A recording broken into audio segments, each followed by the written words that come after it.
2025-26 അധ്യയന വർഷത്തിൽ സർക്കാർ എയ്ഡഡ് വിദ്യാഭ്യാസ സ്ഥാപനങ്ങളിൽ SSLC, +2, VHSE മുതലായ പരീക്ഷകളിൽ എല്ലാ വിഷയങ്ങൾക്കും A+ നേടുന്നവർക്കും, അതുപോലെ തന്നെ ബിരുദ തലത്തിൽ 80% മാർക്കോ അതിൽ കൂടുതലോ, അല്ലെങ്കിൽ ബിരുദാനന്തര ബിരുദതലത്തിൽ 75% മാർക്കോ അതിൽ കൂടുതലോ നേടുന്ന ന്യൂനപക്ഷ മതവിഭാഗത്തിൽപ്പെട്ട വിദ്യാർത്ഥികൾക്കാണ് ഈ സ്കോളർഷിപ്പിന് അപേക്ഷിക്കാൻ അർഹതയുള്ളത്.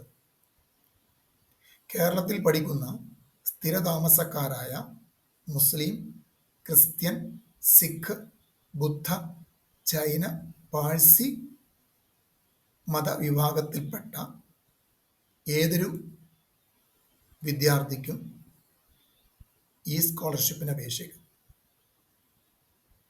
SSLC അല്ലെങ്കിൽ +2 അല്ലെങ്കിൽ VHSE വിദ്യാർത്ഥികൾക്ക് 10,000 രൂപയും, ബിരുദാനന്തര ബിരുദ വിദ്യാർത്ഥികൾക്ക് 15,000 രൂപയുമാണ് സ്കോളർഷിപ്പ്. BPL വിഭാഗത്തിൽപ്പെട്ടവർക്ക് മുൻഗണന നൽകും. BPL അപേക്ഷകരുടെ അഭാവത്തിൽ ന്യൂനപക്ഷ മതവിഭാഗത്തിലെ 8 ലക്ഷം രൂപ വരെ വാർഷിക വരുമാനമുള്ള APL വിഭാഗത്തെയും പരിഗണിക്കും.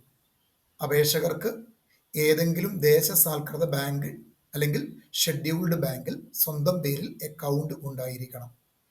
സ്കോളർഷിപ്പ് മൈനോറിറ്റി വെൽഫെയർ kerala.gov.in എന്ന ലിങ്ക് മുഖേന നേരിട്ടോ അല്ലെങ്കിൽ www.minorityWelfare.kerala.gov.in എന്ന വെബ്സൈറ്റിലെ സ്കോളർഷിപ്പ് മെനു ലിങ്ക് മുഖേനയോ ഓൺലൈനായി അപേക്ഷിക്കാം.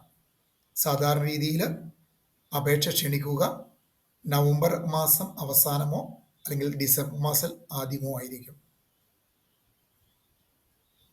അപേക്ഷ വിളിക്കുന്ന സമയത്ത് മറ്റൊരു വീഡിയോയുമായി ഞാൻ നിങ്ങളുടെ മുമ്പിൽ എത്തുന്നതായിരിക്കും. ഇൻഫർമേഷൻ നിങ്ങൾക്ക് സ്വീകാര്യമായി എങ്കിൽ എൻ്റെ ചാനൽ സബ്സ്ക്രൈബ് ചെയ്യുക, ലൈക്ക് ചെയ്യുക, ഷെയർ ചെയ്യുക, കമൻറ്റ് ചെയ്യുക. Thank you.